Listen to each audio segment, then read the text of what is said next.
Boa tarde a todos. Queria começar dando boas-vindas aí para o pessoal novo que está chegando na Coreia. Dizer para aproveitar essa energia da chegada, que é excepcional. A Coreia tem essa coisa de energia, inclusive na bandeira já tem essa coisa de energia positiva e negativa. Aproveite todas essas energias positivas aí. Eu queria mudar um pouco o foco da apresentação. O pessoal falou de indústria, o pessoal da Samsung aí, da Hyundai, todos os estágios. Eu vou mudar um pouco para a parte acadêmica da Coreia aqui, uma comparação com o Brasil. Isso aqui é meu ponto de vista, então provavelmente vocês vão ter outro ponto de vista aí no correr da passagem de vocês pela Coreia. Mas eu queria salientar algumas coisas que podem ser importantes. A primeira delas é ter planejamento. E nesse ano, meio ano, um ano que vocês passam aqui, é um mar de oportunidades e vocês já devem estar vibrando por dentro aí para começar a fazer, começar a produzir. Mas eu queria deixar claro que precisa muito planejamento, porque as coisas mudam muito rápido. Um ano é depressa demais. Há meio ano atrás nós estávamos tendo esse encontro aí. Todos que chegaram no semestre passado estavam fervendo também. A gurizada aí botou para ferver esses estágios, mandaram muito bem na pesquisa também. Então vou começar uma análise comparativa aí da ciência aplicada no Brasil e na Coreia. Só para me apresentar, meu nome é Cássio. Eu estou na Simplipan University, faço engenharia de semicondutores. E no Brasil sou do Rio Grande do Sul, da Universidade Federal de Pelotas e do Instituto Federal Sul-Rio-Grandense. Então, para mim, dois fatores que influenciam demais nos aspectos culturais, mas também na pesquisa, é a área do país. O Brasil, como todos sabem, tem um grande território. A Coreia, como a embaixatriz falou, tem o tamanho do estado de Pernambuco.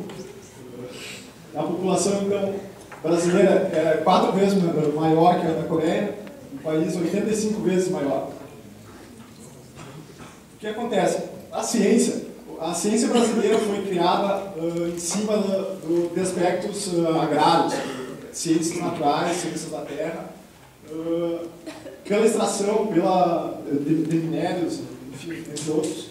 Os recursos naturais do Brasil é muito visado.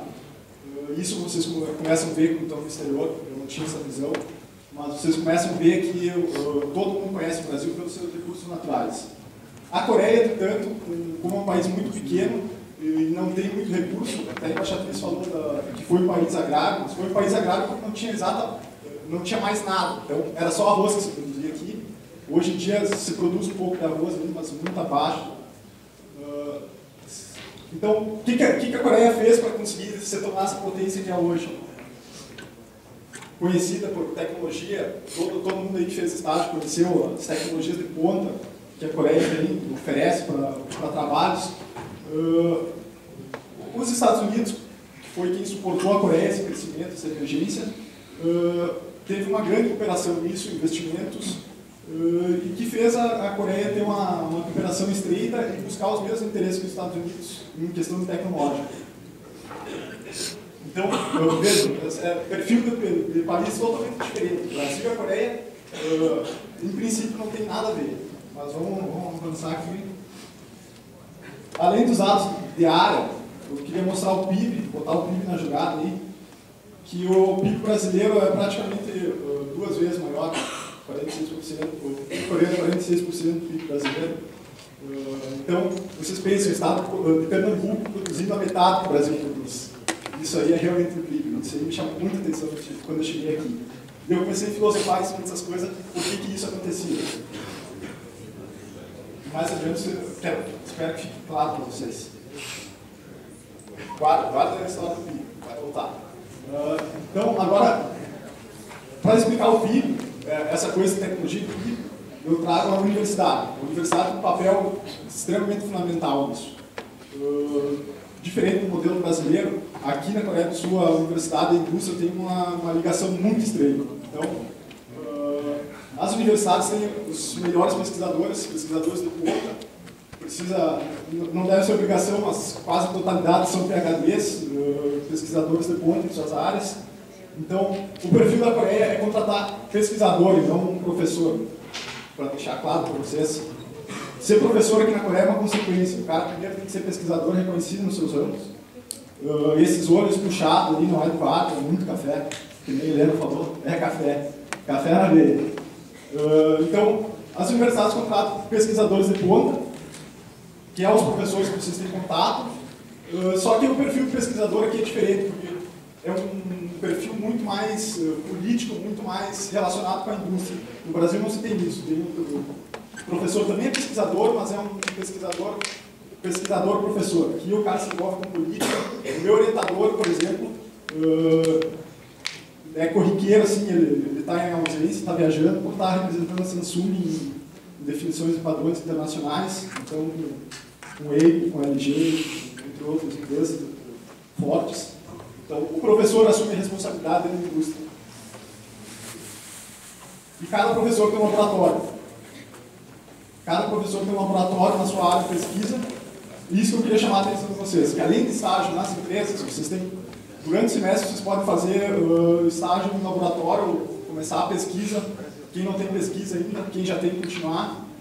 Isso aqui é muito importante, principalmente quem está em começo do curso, que aqui tem pesquisadores extremamente de ponta. E para chegar isso aí, essa vinda para a Coreia é essencial, é muito mais fácil de chegar e ter contato direto com essas pessoas.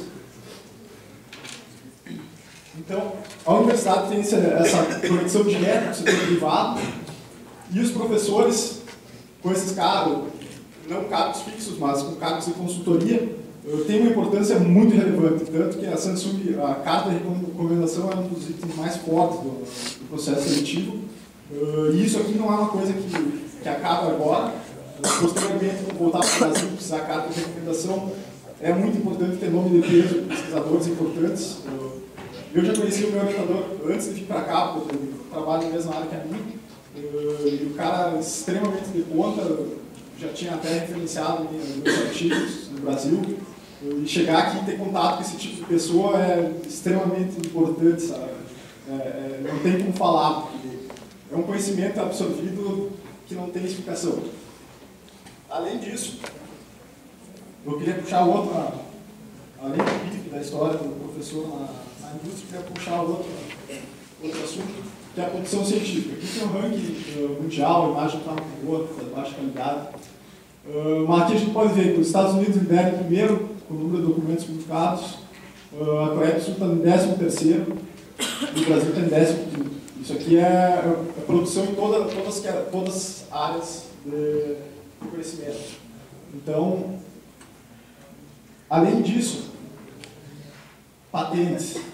A Coreia tem muita patente. Uma coisa que o Brasil, nós podemos fazer uma comparação, os Estados Unidos está em primeiro, a Coreia está em 5º, com 9 mil patentes, quase 10 mil patentes no ano de 2010. E o Brasil está aqui, entre outros. 12 mil patentes, entre outros. Todo mundo com 12 mil patentes, a Coreia quase sozinha alcançou o número de patentes que todo o resto do mundo conseguiu. Então, isso também é uma cooperação entre a indústria, entre a pesquisa acadêmica, porque todo mundo faz patente aqui. No Brasil, a indústria faz pouco patente, a academia faz muito menos, e aqui todo mundo faz. Tem instituto que faz patente, tem em cadeiras acadêmicas, no PhD, por exemplo, tem obrigação de fazer patente, algumas delas. E isso é dados importantes. E aqui é o ranking mundial de publicação em engenharias. O Programa Ciência Sem Fronteira é focado em engenharias, em tecnologias. Vocês estão no lugar certo, porque aqui em tudo se vê tecnologia. Para a Coreia emergir, quando ela estava em maus tempos, ela teve que assumir essa tecnologia, então a sociedade que suportou. Primeiro foi o mercado local, e depois se tornou uma global, exportando. Hoje em dia é uma das maiores exportadoras de semicondutores, carros, etc. Em engenharias aqui, a Coreia foi para o 8º lugar, 13º para o 8º, para ver o perfil tecnológico das publicações coreanas. Já o Brasil caiu de 15º para 21º.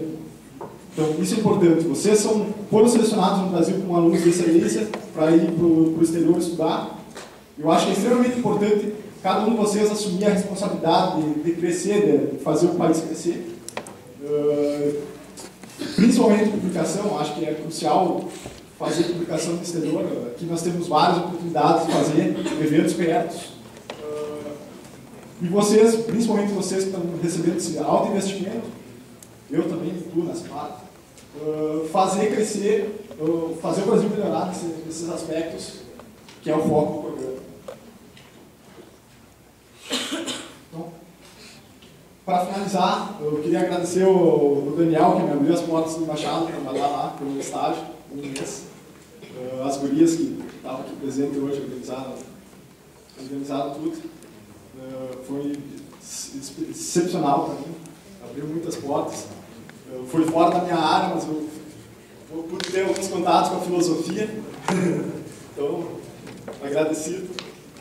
E é isso aí, pessoal. Obrigado.